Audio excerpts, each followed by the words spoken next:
et plus particulièrement à la faculté de droit, dans une UMR, donc 5815, qui s'intitule « Dynamique du droit ». Il y a 2 ans, j'ai commencé une recherche sur le site minier de Salsigne, qui se trouve à 15 km au nord de Carcassonne. Et donc je vais vous livrer ici des réflexions qui sont surtout des réflexions historiques, parce que la période que j'ai travaillée essentiellement, c'est la période de l'entre-deux-guerres. Alors, en introduction, pour vous situer le district minier, c'est un district qui s'étend sur le territoire de 5 communes. Et depuis l'Antiquité jusqu'au XIXe siècle, on y a exploité le fer, on y a exploité le cuivre, l'argent. En 1892, on a découvert un gisement aurifère qui a marqué donc le départ d'une nouvelle étape de l'exploitation minière, qui s'est d'ailleurs prolongée, pour ceux qui connaissent la question, jusqu'en 2004, date de la fermeture du site. Alors, le minerai qui était travaillé là-bas n'était pas homogène, c'est-à-dire qu'il était composé de soufre, de fer, d'arsenic, de bismuth. Et donc, pour récupérer l'or qui n'était qu'à l'état de trace, il fallait broyer le minerai et il fallait le griller dans des fours. Et au cours de cette opération de pyrométallurgie, faute de techniques de condensation suffisante, eh bien, il y avait des gaz arsénieux et sulfureux, essentiellement, qui étaient rejetés dans l'atmosphère. Alors ces gaz étaient causés par 2 usines principalement, je les citerai plusieurs fois, la société des mines et usines de Salsigne, la société MUS, et plus accessoirement par sa concurrente qui était la société des mines de l'Aude. Alors les nuisances ont été telles qu'il y a eu une vague de protestation qui a surgi à partir des années 30 et qui finalement a dénoncé le risque industriel. Alors j'ai travaillé essentiellement sur des documents aux archives, des documents d'ailleurs de nature très diverse, puisque bon, j'ai pu consulter des lettres individuelles de particuliers qui étaient faites de façon spontanée, des délibérations de conseils municipaux aussi, des protestations alors plus collectives qui émanaient de certains groupements qui, au nom de leurs membres, manifestaient leur mécontentement, et puis bien sûr, vous vous en doutez, des pétitions qui étaient adressées aux autorités. Alors ça pouvait être le préfet, mais aussi des députés, des ministres et jusqu'au chef de l'État, puisque pas mal de demandes sont allées jusqu'au plus haut niveau. Alors, ces doléances, ces plaintes, comme toute plainte, ont 2 dimensions. C'est-à-dire, première chose, on dénonce et ensuite on demande. Alors là, ce qui était dénoncé, évidemment, c'était les dysfonctionnements industriels, les désordres que ça causait, la situation d'injustice, et en contrepartie, on demandait la reconnaissance de la réalité des faits, on demandait la reconnaissance de la légitimité de la démarche, et puis bien sûr, vous vous en doutez, la fin du trouble et les réparations des dommages. Alors, quels que soient les auteurs de ces lettres, les discours tournent autour de 5 arguments principaux que je me propose donc de développer ici. Le premier de ces arguments, c'est le divorce entre le droit et le fait. C'est-à-dire, première chose que font les riverains, ils font remarquer que l'usine principale, l'usine de la Combe du Sceau, a été rouverte après la guerre de 14-18, elle a été rouverte sans autorisation administrative, de manière illégale. Alors le procédé n'est pas neutre, parce que ça met effectivement les industriels en position de force par rapport à l'administration, qui va être moins à l'aise pour interrompre une usine qui est déjà en activité et en pleine expansion, plutôt que d'en interdire l'ouverture et l'installation. Donc ça, c'est la première chose. Deuxième chose, les riverains, ensuite, par rapport à la loi de 1917, disent que les conditions de fonctionnement de l'usine ne respectent pas l'arrêté préfectoral d'autorisation. Alors, très rapidement, 2 exemples. Primo, les gaz ne sont pas condensés, c'est ce qui crée les nuisances, alors que l'usine s'était engagée à les condenser. Et deuxièmement, l'usine raffine l'acide arsénieux. Alors qu'en fait, dans les statuts, enfin dans l'arrêté d'autorisation, l'usine n'est autorisée qu'à griller du minerai.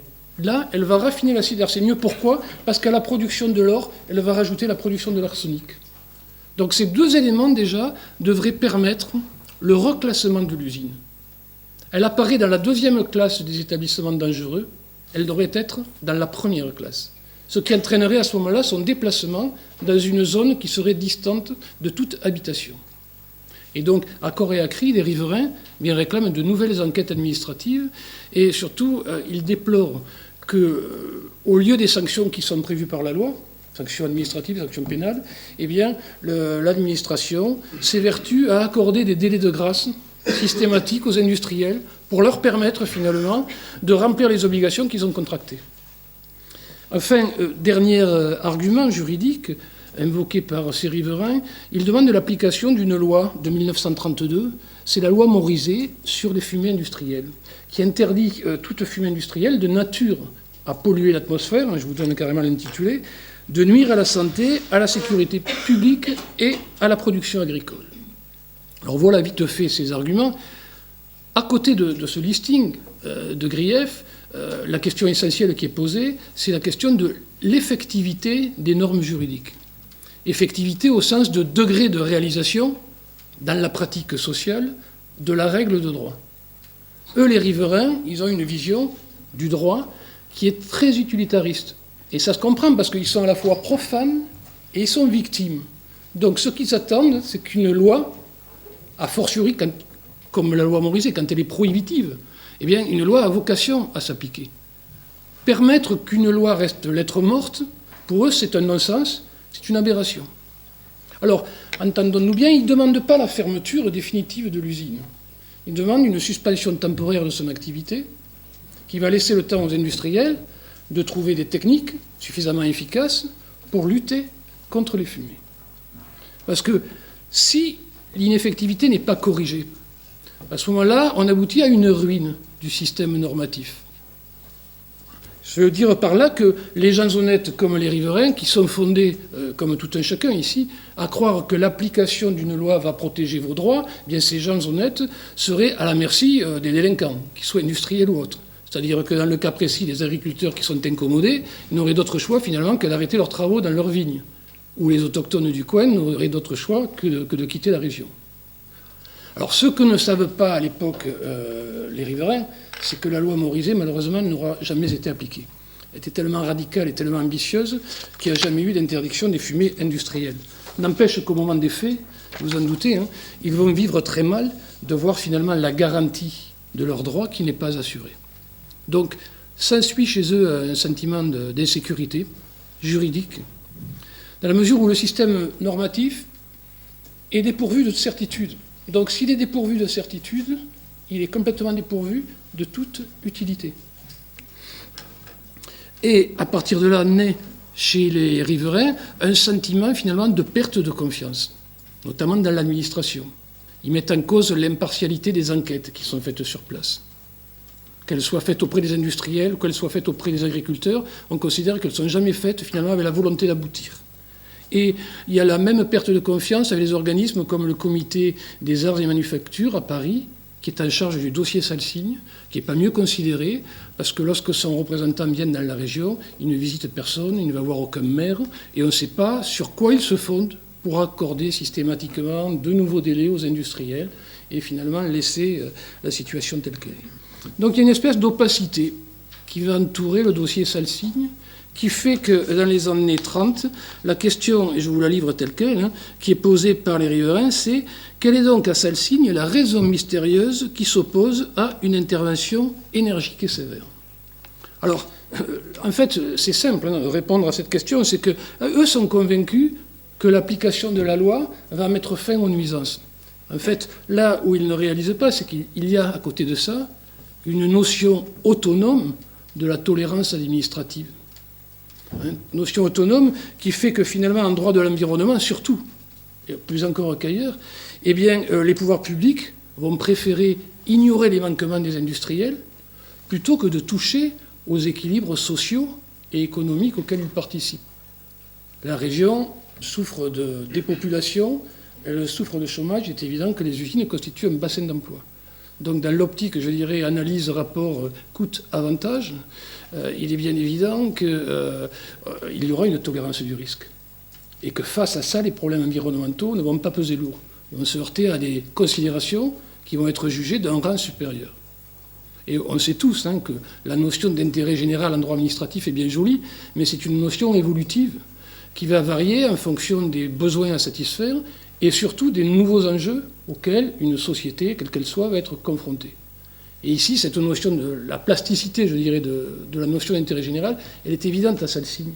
Parce que le complexe industriel va d'abord servir à assurer la prospérité de la région. Pour vous donner un chiffre, en 1937, je ne parle que de l'usine Mus, pas de la Société des mines de Londres, elle emploie quand même 1200 personnes. Donc c'est conséquent. Très important pour assurer ça. Mais dans un même temps, l'évolution justement de cette notion d'intérêt général, c'est que plus on se rapproche du deuxième conflit mondial, plus l'usine prend de l'importance. Pourquoi ? Parce que l'usine est devenue le premier producteur mondial d'arsenic. Or, l'arsenic est un produit qui est utilisé pour l'armement, pour la fabrication des obus à gaz. Donc là, on voit encore une fois cette évolution de la notion d'intérêt général qui finalement explique que le statu quo dans la région.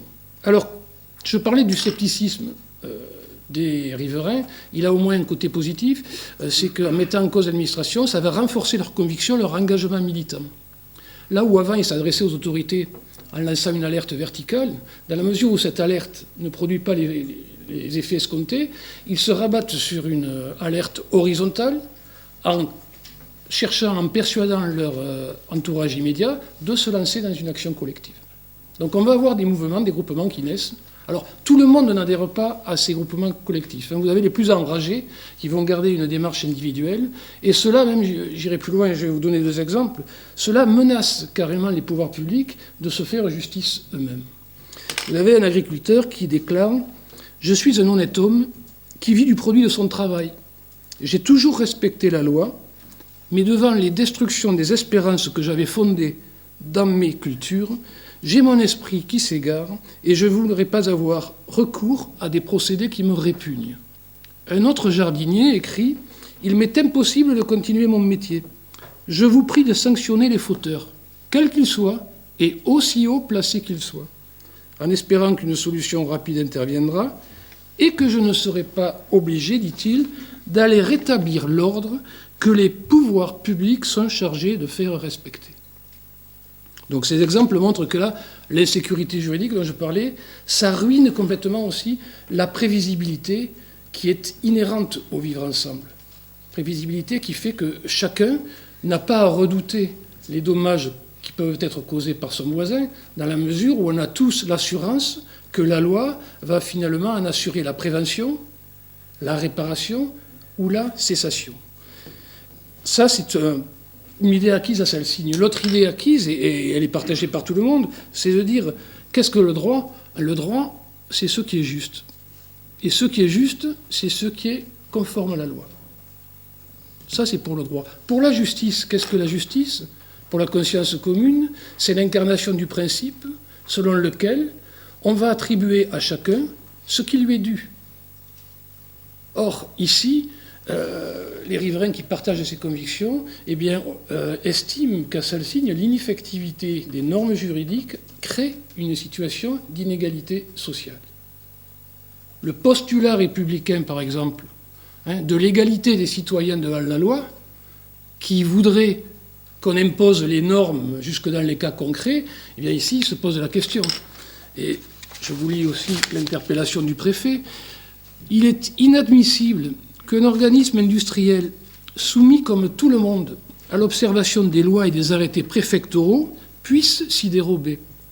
Comment dans un pays où les lois sont faites dans l'intérêt de tous, peut-on laisser causer chaque année un préjudice grave, évident pour tout le monde, sans obliger les responsables à avoir une juste compréhension de leurs devoirs ?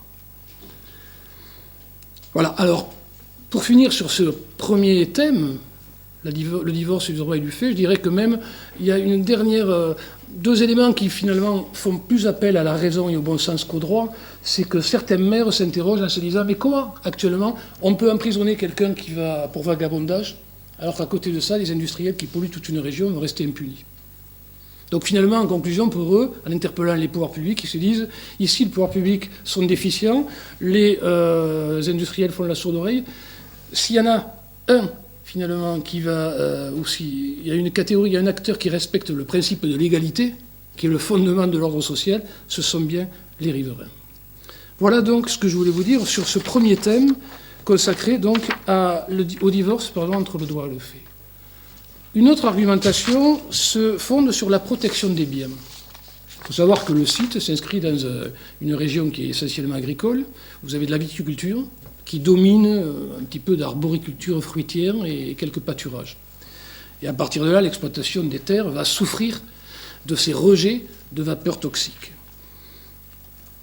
Par exemple, la saturation du sol, des herbes, des végétaux qui tapissent le sol, en arsenic notamment, va rapidement entraîner la disparition du gibier et la perte de certains animaux domestiques.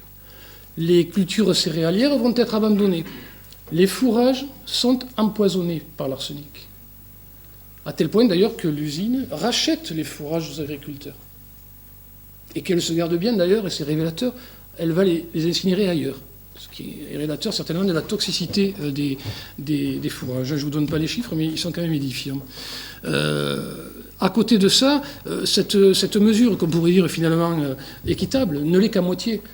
Parce que l'achat des fourrages va se baser sur des quantités qui sont moindres du fait de l'appauvrissement des plantes fourragères.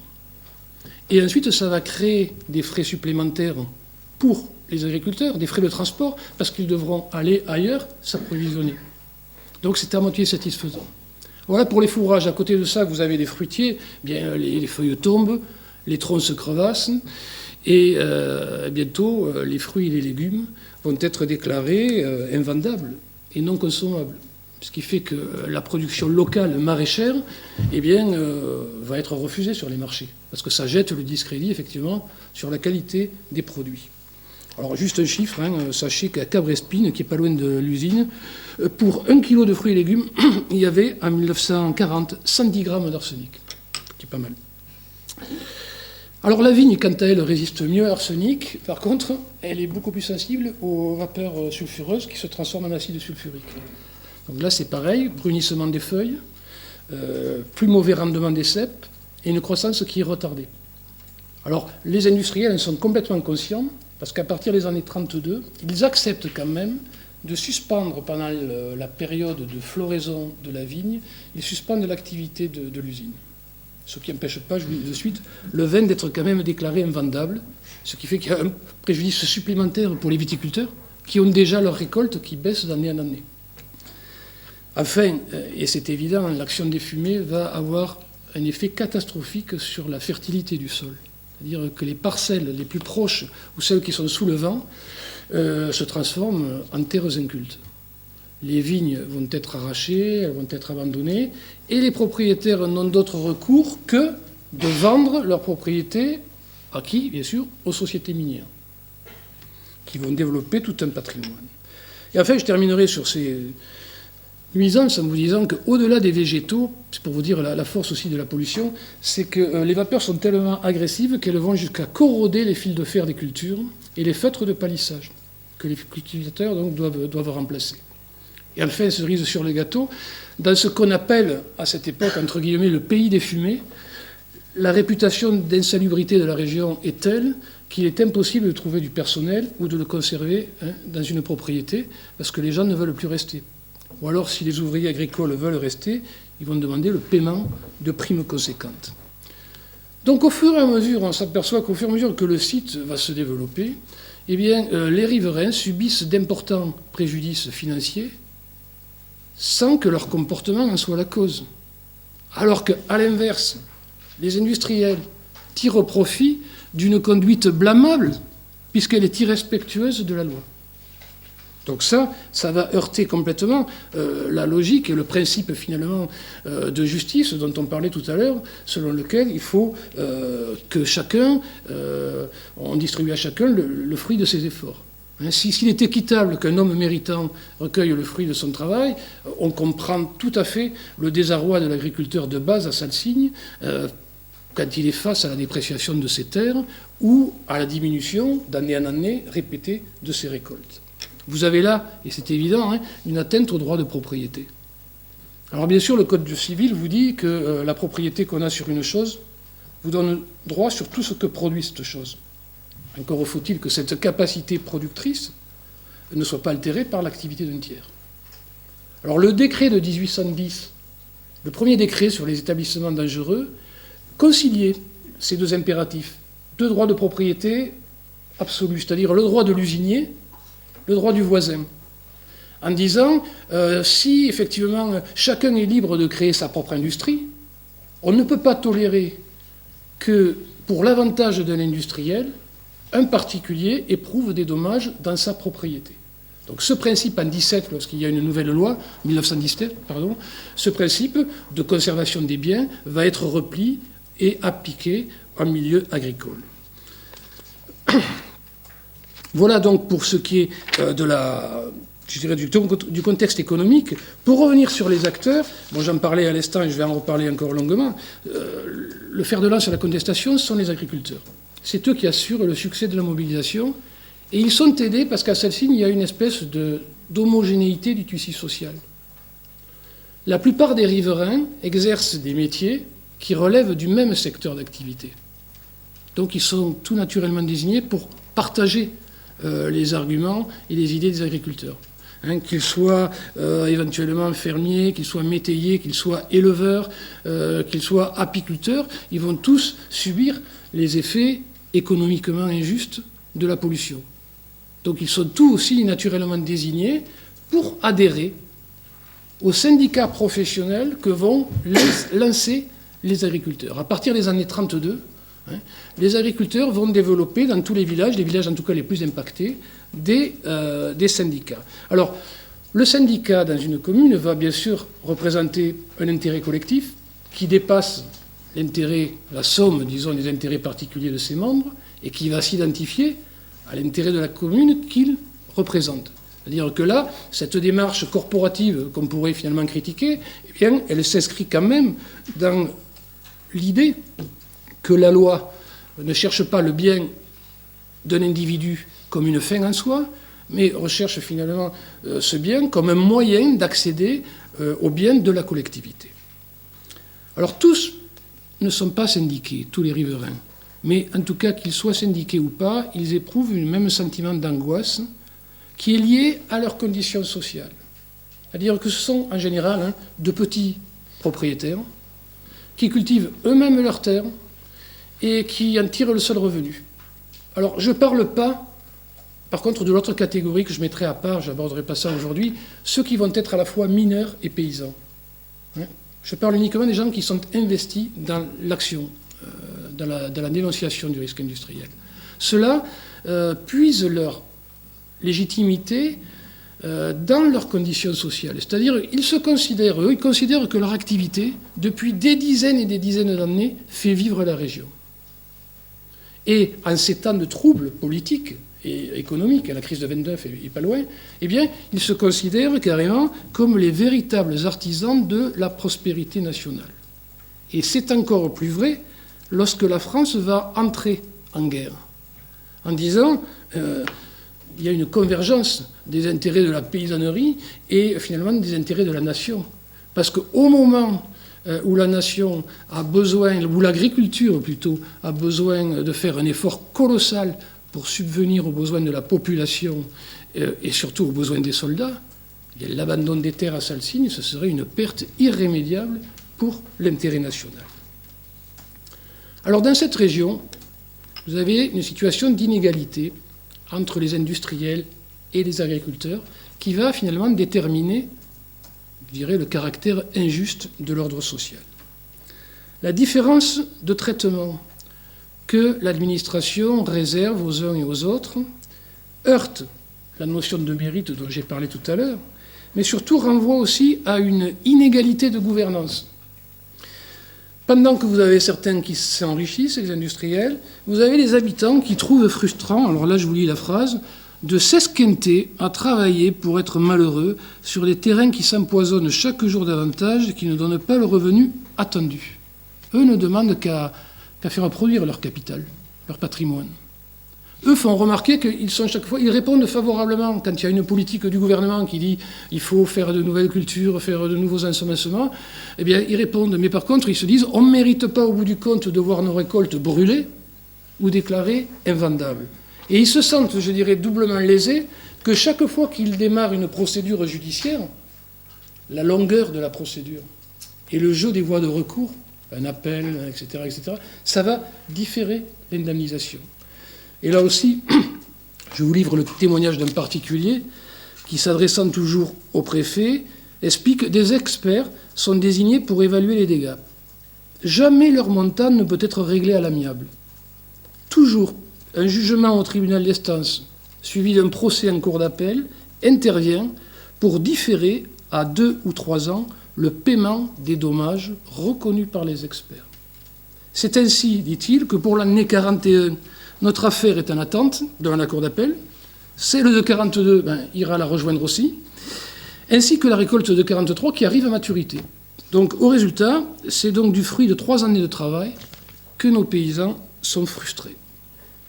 Donc, si l'État souhaite que les agriculteurs vivent décemment, s'il souhaite que les agriculteurs contribuent à l'effort national, qu'ils paient leurs impôts, parce que je n'ai pas donné des exemples, mais dans certaines lettres, les types disent « si ça ne s'arrête pas, je ne paie plus mes impôts ». Donc il faut encore donner à ces gens-là les moyens, donner les moyens de vivre correctement. Et à Salsigne, en l'occurrence, si on regarde bien, eh bien l'inégale répartition des effets des politiques publiques conduit à faire des agriculteurs une catégorie sociale complètement défavorisée. L'inégalité de traitement, qui entraîne une inégalité de gouvernance, va entraîner aussi une inégalité de pouvoir, qui est incarnée par la domination d'un groupe sur l'autre. C'est-à-dire que, et c'est simple, de la même manière que je dirais la fréquence, ou plutôt l'ampleur du phénomène polluant, eh bien, il va être étroitement lié au développement de l'activité. Plus on va extraire et plus on va extraire dégager des vapeurs, mais également, en prenant la même logique, on pourrait se dire finalement, est-ce que la prospérité des sociétés minières ne se nourrit pas du malheur des riverains ? Eux, en tout cas, ils en sont convaincus, puisqu'ils disent, à Salsigne, tout paraît fonctionner comme si la richesse des uns reposait sur la misère des autres. Et cette situation, finalement, va créer une fracture entre, d'une part, le personnel des mines et usines de Salsigne, alors que ce soit les mineurs au fond, que ce soit les fondeurs, ceux qui grillent le minerai, parce que ceux-là sont attachés, vous l'avez compris, à la sauvegarde de leur emploi, et puis les autres, les riverains, qui, eux, vont stigmatiser leur misère de position et qui interpellent aussi sur les transformations de l'industrie dans la région, notamment les transformations sur, je dirais, la configuration territoriale, en disant les usines toutes puissantes tiennent à leur merci les populations laborieuses et les acculent à la misère en achetant à vil prix les terres devenues stériles qu'elles laissent ensuite en friche. L'accusation elle est récurrente dans beaucoup de courriers, dans beaucoup de doléances, et elle est portée jusque devant celui qu'on appelle le père de la nation, le maréchal Pétain. Et là, je ne résiste pas à vous livrer aussi ce témoignage. C'est en toute confiance que j'implore votre secours. Vous avez dit la France a besoin de paysans heureux pour retrouver la source de sa vitalité et de son équilibre. Eh bien, cher père, il n'en est rien, car nous sommes très malheureux, et c'est l'industrie qui nous tue. Ancien combattant, ayant fait mon devoir de bon français de 1913 à 1919, voilà la récompense pour mes vieux jours. Nous ne voulons plus être les victimes sacrifiées de sociétés anonymes qui réalisent tous les ans des bénéfices appréciables. Voilà pour ce second thème sur le droit de la propriété et la protection des biens. J'en viens maintenant à un thème voisin, c'est la sauvegarde de la santé. Alors là, c'est un peu paradoxal parce que pendant longtemps, curieusement, les voisins, les riverains, ils ont été davantage préoccupés par le profit matériel dont les fumées pouvaient les priver, les récoltes, plutôt que de l'impact qu'elles pouvaient produire sur leur santé. C'est-à-dire qu'à l'époque, le premier exploitant du site, il a pris l'habitude de dédommager les voisins chaque fois que les cultures étaient abîmées. Et le repreneur, la société Mus, après la Première Guerre mondiale, a reconduit cette pratique des règlements amiables. Ça a duré jusqu'en 1932. En 1932, vous avez un nombre de demandes d'indemnisation qui s'élèvent. Pourquoi ? Parce que l'usine produit davantage. Et automatiquement, des montants plus élevés. Donc là, l'affaire prend une tournure, je dirais, judiciaire. Pour les raisons que je viens de vous citer. C'est-à-dire que, d'abord, et là je peux vous donner un chiffre, les rejets massifs de gaz sulfureux et arsénieux suivent le développement de l'usine. Regardez, en 1935, on extrayait 9000 tonnes de minerais dans l'année 1925. En 1931, on est passé à 192 000. Si je prends l'exemple de l'anhydride sulfureux, les rejets sur une année en 1925 sont de 950 tonnes. Ils sont de 21 000 en 1931. Enfin, l'autre facteur aussi qui aggrave la situation, c'est la surélévation de la cheminée. Elle faisait 45 mètres, on la booste à 115 mètres. Donc là où on n'avait qu'un environnement immédiat qui était impacté, sous l'action des vents dominants, ce sont plus de 20 communes qui sont concernées maintenant par la pollution. Et donc c'est à cette époque que les riverains, puis ensuite les syndicats, vont ajouter à la défense de leurs biens, la défense de leur santé, et réclamer réparation des préjudices et matériels et corporels. Alors, la question sanitaire, elle est d'autant plus préoccupante à celle-ci que ce n'est pas seulement les travailleurs des champs qui sont incommodés par des dermatoses, des conjonctivites ou des problèmes pulmonaires. Les habitants sont incommodés jusque dans leurs habitations. C'est-à-dire que finalement, la controverse maintenant repose sur un ensemble d'événements, d'incidents qui se répètent. Et donc, cette répétition fait que le doute ou l'angoisse est légitimée. Par le passé, un événement, quand il était isolé, eh bien, il était toléré, ou il passait inaperçu. Là, s'il s'inscrit dans une série, ça change complètement la donne. Alors, le décès d'un fermier en 1932 va être un petit peu un détonateur, un décès qui intervient dans des circonstances un peu suspectes, va déclencher le dépôt d'une plainte avec constitution de partie civile et la conviction définitive chez les riverains que cette fois-ci, la santé publique est en péril. Donc, avant, ils s'étaient habitués, je dirais, à la peur du danger. Là, maintenant, c'est la peur du voisinage de la mort. Les fumées sont qualifiées dans les lettres de fumées meurtrières. Elles sont comparées à une catastrophe, une calamité, un fléau qui va entraîner l'empoisonnement et l'anéantissement de la région. Qui plus est, ces fumées sont associées, je vous le disais tout à l'heure, au souvenir des ravages que les gaz toxiques ont créés pendant la guerre, et dont beaucoup de personnes dans la région portent encore les stigmates. Et enfin, il y a un autre élément, c'est la mise en cause des industriels dans les certificats médicaux. Cette mise en cause, elle conforte les malades dans un processus de victimisation. Ils étaient malades, ils deviennent victimes maintenant. Et ce processus de victimisation, il va culminer en 1937. Pourquoi ? Parce que vous avez un médecin qui va faire une recherche d'arsenic dans les urines d'un habitant de la commune de Villeneuve-Minervois. Et dans la mesure où l'examen est complètement positif, dans cette petite commune qui compte à l'époque 700 personnes, vous avez 233 individus qui réclament le même examen toxicologique. Et malheureusement, sur les 233, il y en a encore 33% qui sont positifs. Donc, à partir de là, vous avez un état de psychose collective qui se crée, non seulement à Villeneuve-Minervois, mais dans les communes avoisinantes. Donc, vous avez des rumeurs les plus folles qui circulent. Tel médecin interdirait aux nourrices d'allaiter parce que les enfants risqueraient une intoxication arsenicale. Tel autre médecin aurait dit que l'espérance de vie des jeunes de cette région ne dépasserait jamais 15 ans. Donc vous voyez finalement l'importance que ça va avoir au niveau de cette peur irrationnelle. Et un bon exemple est donné par le syndicat de ce petit village, le syndicat de défense de Villeneuve-Minervois, qui demande des subventions au préfet en disant il faut payer les analyses. Ça va aider financièrement les malades réels. Mais il va plus loin. Il dit ça va surtout calmer les malades mentaux. C'est-à-dire ceux qui sont les plus dangereux parce qu'ils se croient réellement atteints et ils ne mangent plus rien des produits de leur sol. Donc cette peur-là qui est irrationnelle, ce réflexe de défense par rapport aux produits du sol, ça prouve bien qu'à partir de cette date à Salsigne, le risque n'est plus accepté, n'est plus acceptable. Les bouleversements de l'environnement sont tels que le seuil de tolérabilité a été dépassé. On sait tous que l'acceptabilité d'un risque, c'est le fruit d'une construction sociale, mais c'est aussi le fruit d'une construction mentale avec beaucoup d'affects et de perceptions qui interviennent. Et ici, vous comprenez bien que les affects, ils vont être complètement transcendés, précipités, je dirais, par l'importance des enjeux, qui sont la santé des individus et leur vie, au bout du compte. Donc de toutes les communes, c'est une litanie qui monte en disant combien de malades nouveaux faudra-t-il ajouter à ceux qui se trouvent parmi nous ?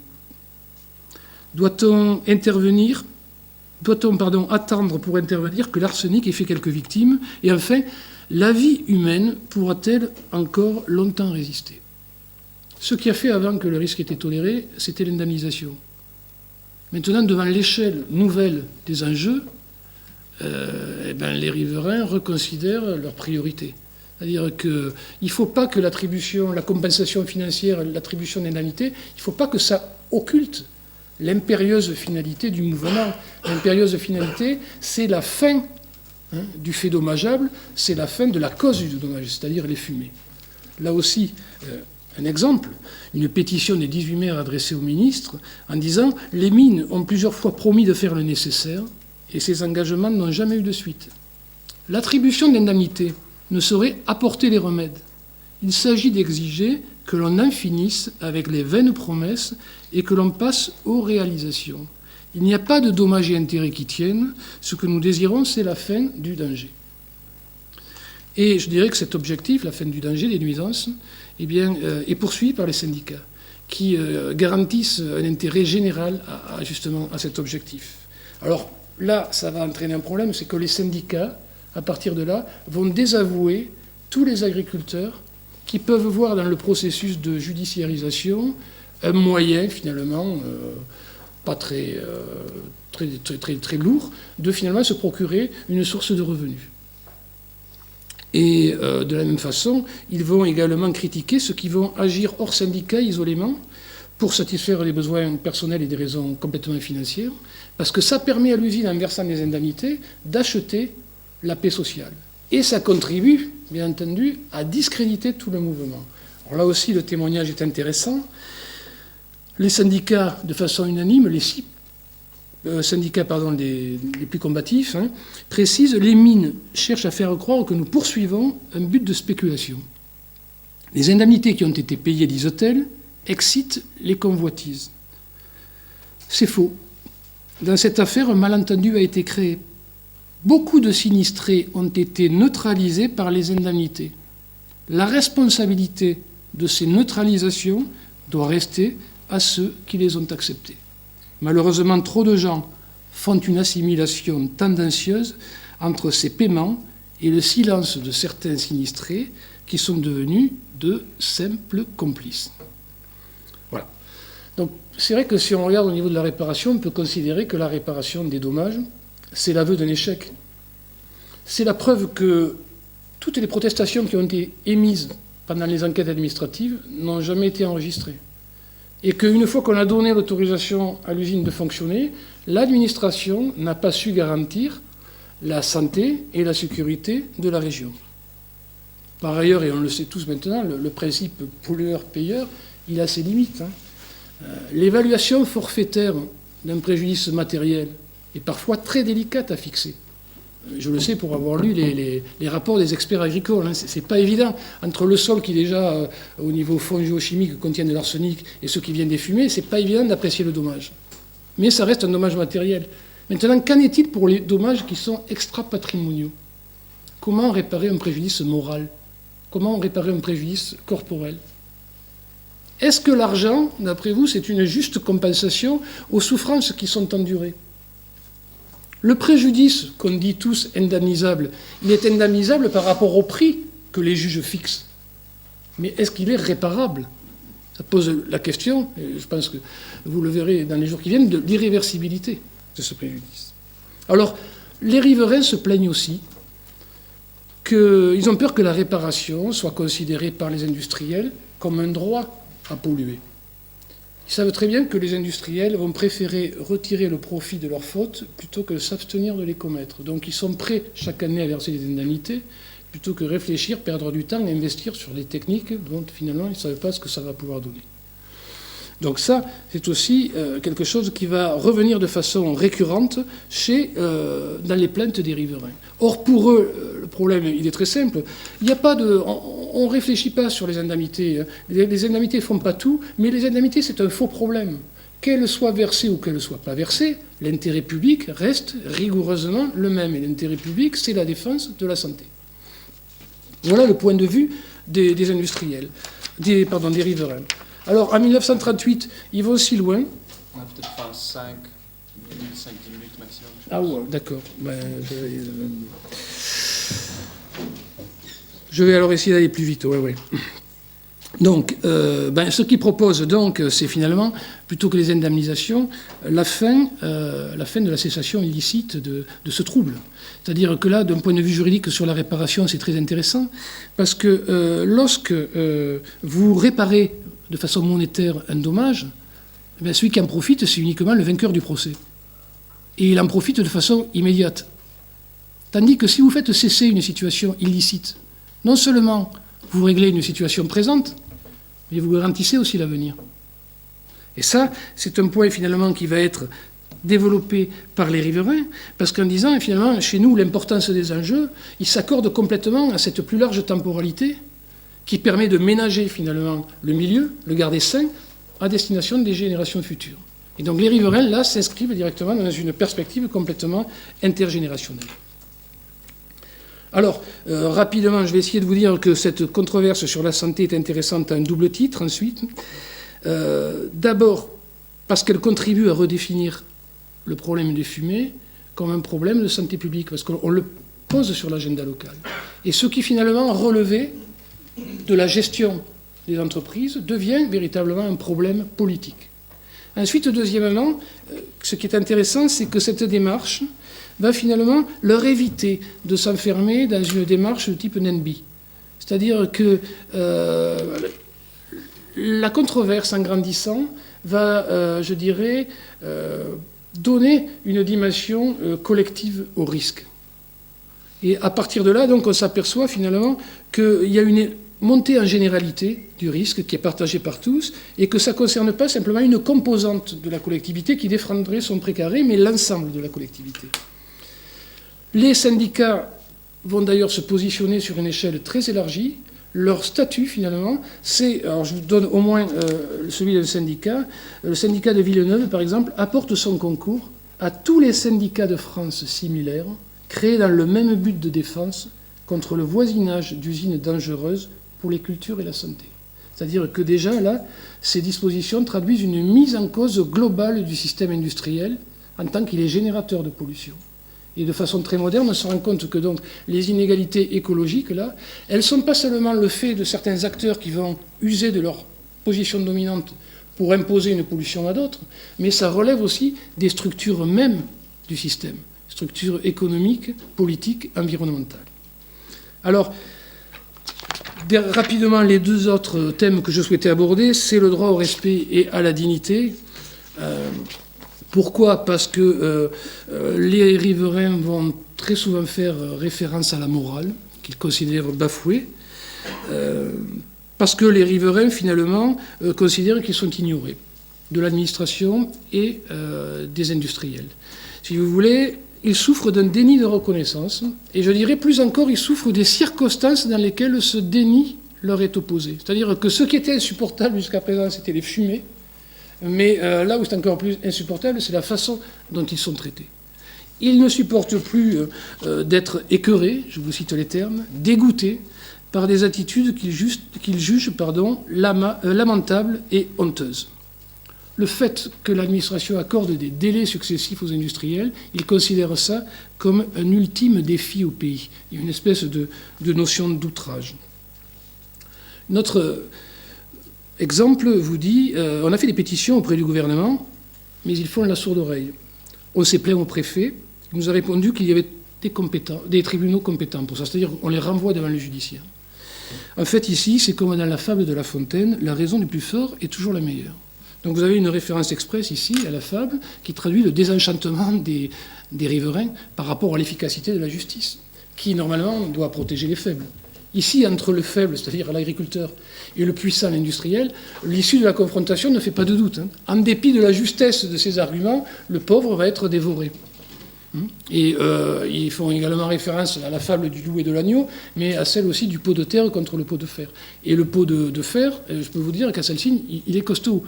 Entre 1937 et 1938, l'usine double son bénéfice net. Les dividendes des actions doublent dans la même année. Les dividendes des parts de fonds d'acteurs sont multipliés par 4.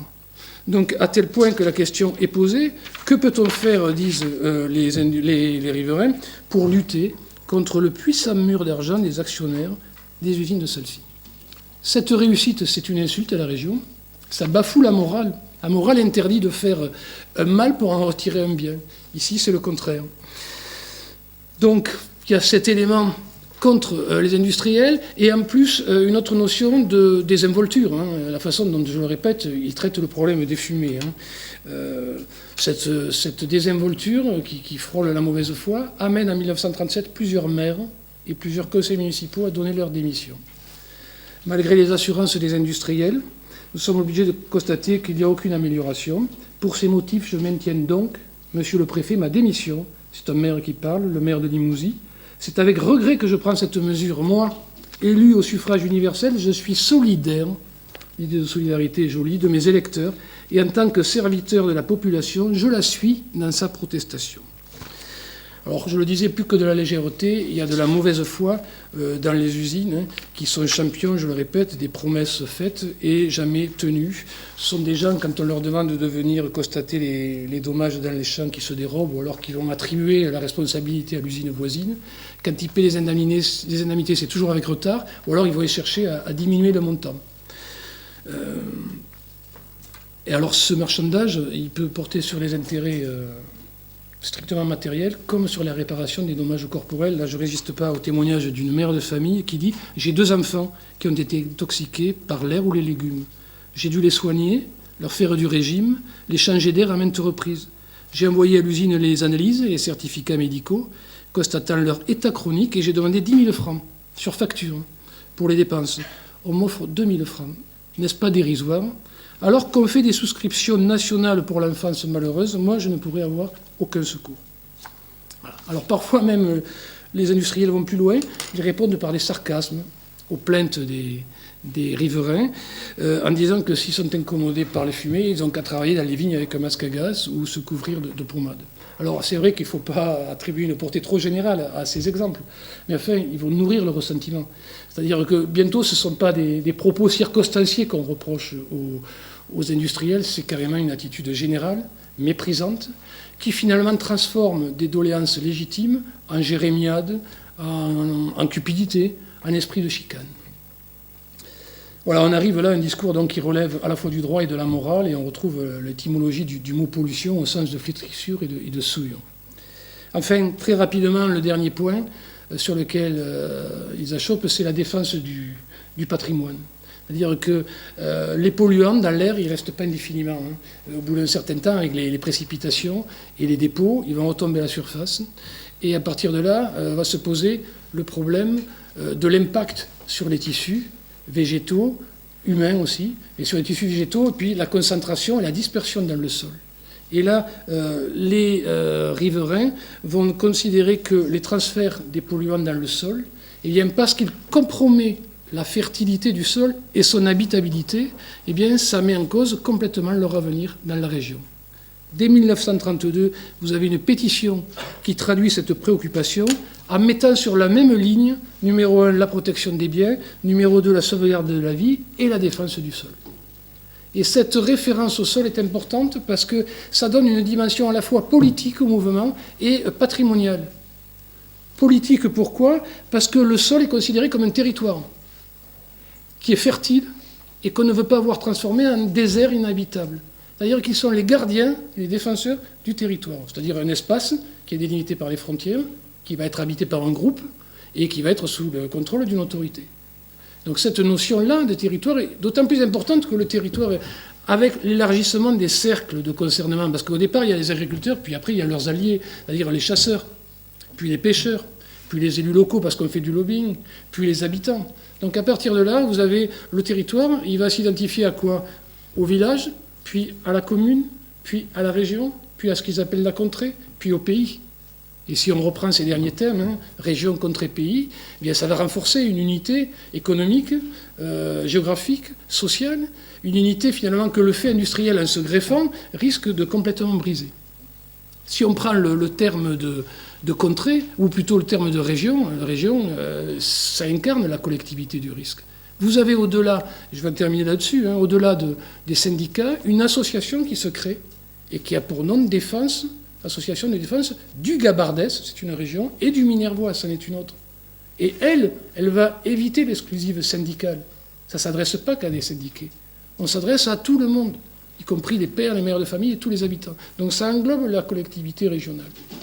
Quant au terme contrée, si on regarde son étymologie, la contrée, du latin contra, c'est le pays qui est en face de celui qui regarde. Et bien, si on se met à la place du riverain, pas de l'industriel, pardon, qui va être enclavé dans un milieu complètement rural, eh bien la contrée, c'est tout ce qui n'est pas l'usine. Et donc ça, c'est un rapport, une configuration qu'il ne peut pas ignorer. Enfin, le pays, il renforce l'appartenance au territoire qui le fonde. Et le pays, ça vous permet de vous repérer les uns par rapport aux autres. Ça vous permet aussi de vous exclure. Et ça n'aide pas à l'intégration des investisseurs industriels. Ils viennent tous de la région lyonnaise, ils viennent tous de la région parisienne, puis de Belgique. Après, ils vont venir d'Andorre, du Canada ou d'Australie. Donc là, on s'aperçoit qu'encore une fois, l'enracinement dans le territoire émarge aussi à l'identitaire, à la tradition, un patrimoine qu'il faut défendre. Enfin, pour terminer, je vous dirais que le patrimoine, il a une valeur symbolique parce qu'on le reçoit, le sol, on le reçoit de ses parents, on va y vivre dessus, on va le transmettre à ses enfants, on va y enterrer ses morts. Donc le sol, il a une valeur hautement symbolique. On va le sacraliser, on va le valoriser, mais aussi l'humaniser. C'est-à-dire qu'il y a un rapport en termes d'affect au sol qui va être aussi bien alimenté par sa fonction mémorielle que par la capacité nourricière du sol qui permet la perpétuation de l'espèce. Et ici, effectivement, ils vont considérer que la pollution va automatiquement altérer cette possibilité, puisque le sol est à la fois un bien commun, mais un être collectif. Et quand on agresse le sol, on agresse l'ensemble de la collectivité. On retombe là-dessus sur leur discours au niveau lien intergénérationnel. Qu'est-ce qu'on va laisser à nos enfants? Les enfants dont finalement la santé est déjà mise en cause et qui risquent au niveau économique de ne pas avoir d'espoir. Dès lors que l'existence ne peut plus être assurée par un sol qui a fait vivre jusqu'ici tant de générations, que reste-t-il aux descendants, sinon la perspective d'une ruine finale sans espoir de travail? Voilà, excusez-moi si c'est un petit peu long. Merci.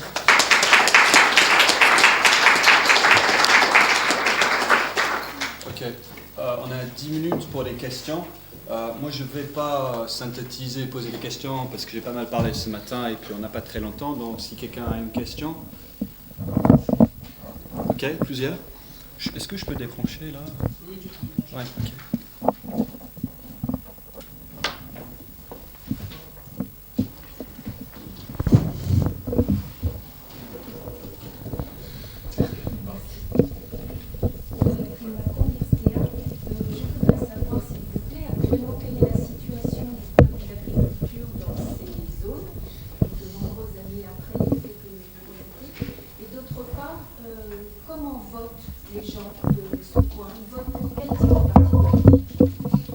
La question politique, je vais répondre d'abord par la première question. Actuellement, sur celle-ci, ça a duré jusqu'en 2004. Je vais faire bref, mais ces histoires de pollution atmosphérique avec les fumées, il y a eu deux phases. La phase judiciaire, c'est-à-dire que là, on est allé en procès, et ça a entraîné une litigiosité remarquable, parce qu'il y avait, je vous le disais, un syndicat par village. Donc chaque année, vous aviez un procès qui était fait par le syndicat, qui représentait ses membres, mais qui était fait dans plusieurs communes. Mais avant qu'on fasse l'expertise, on nommait les experts vétérinaires, médicaux, agricoles. Finalement, les expertises étaient rendues pratiquement en décembre de la même année. Et vous vous doutez bien que lorsque le rapport d'experts était donné, les industriels le contestaient. Donc il fallait aller ensuite devant le tribunal pour faire homologuer, sans compter les appels. Mais entre-temps, l'année suivante arrivait, c'est ce que disait tout à l'heure le témoignage que je vous livrais. Donc là, il y a eu une période de litigiosité très intense, où, au bout d'un certain temps, les acteurs ont considéré qu'on pouvait revenir aux pratiques d'avant-guerre, c'est-à-dire la transaction. Et donc, à partir des années 50, les cultures sont toujours endommagées, mais je dirais que ça se fait de façon transactionnelle. Alors, ça va... Je fais bref aussi, il va y avoir d'autres problèmes. Parce que pour réduire les fumées, on abandonne pas complètement la pyrométallurgie, mais on passe à l'hydrométallurgie. avec la cyanuration, qui va entraîner des pollutions, cette fois-ci, des fleuves et des nappes souterraines. Donc ça va entraîner d'autres litiges. Et le problème essentiel de Salsigne, c'est en 1995, avec la chute des cours de l'or, l'usine n'est plus rentable, elle est démantelée, et on a 3 repreneurs. Et parmi ces 3 repreneurs, il y a une société, la société, la CEPS, qui va être d'ailleurs subventionnée par l'État. L'État a une part de responsabilité dans Salsigne, parce que via le BRGM, il avait 50% sur les établissements à la fin. Eh bien, cette société va se servir des fours pour continuer à brûler le minerai, mais également reçoit des déchets du monde entier qu'elle va brûler dans ces fours qui ne sont pas du tout adaptés. Donc ils vont claquer les uns après les autres, et ça va entraîner une pollution finalement qui va être multipliée par 10, alors que cette société était payée pour rétablir la situation. Donc à l'heure actuelle, pour en arriver à votre réponse, eh bien vous avez l'ADEME a fait un gros travail de dépollution, mais finalement c'est une mise en sécurité du site. On considère qu'on ne pourra jamais arriver à dépolluer complètement, et les riverains, qui sont groupés en 3 associations, pensent dans les mois qui viennent faire une action en prenant comme avocat, je ne sais pas si certains de vous le connaissent, Maître Tessonnière, qui est l'avocat qui a plaidé dans les procès de l'amiante, pour justement faire un procès en mise en danger de la vie d'autrui. Donc l'affaire rebondit et elle est loin d'être terminée.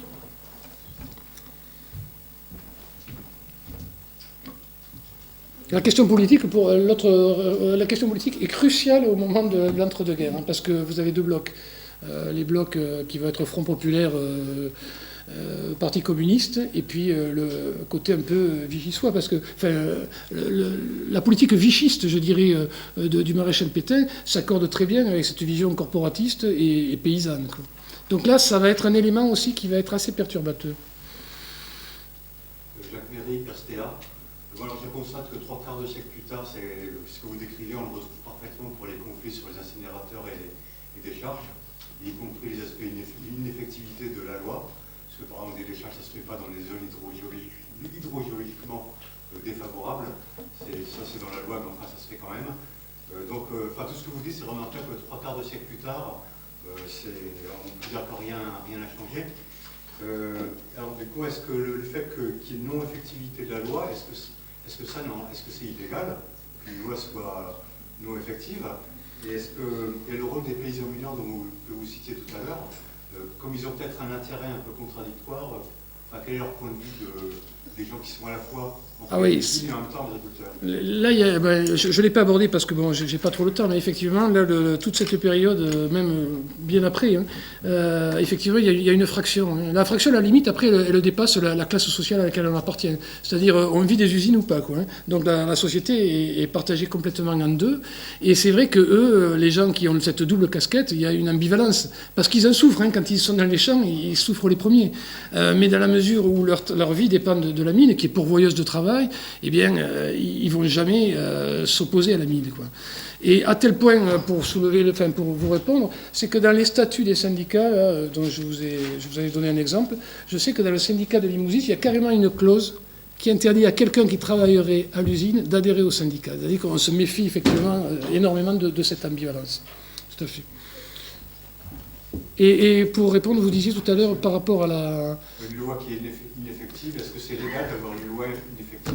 Il y a beaucoup de lois, malheureusement, qui sont faites, si on regardait la somme des dispositions qui ne sont pas appliquées. Non. Comme, à la limite, la loi n'est pas effective, mais j'irai plus loin. Moi, à Salsigne, carrément, il y a un détournement de la loi, puisque l'établissement, il devrait être... Je vais encore faire un petit détail, je prends 2 secondes de plus, mais avant la guerre de 14-18, c'était ridicule. L'exploitation était presque artisanale, était classée en première classe. Établissement dangereux. On passe à une entreprise capitalistique en 1925, elle passe en seconde classe. Et finalement, toutes les dispositions de la loi sont violées. Donc là, on se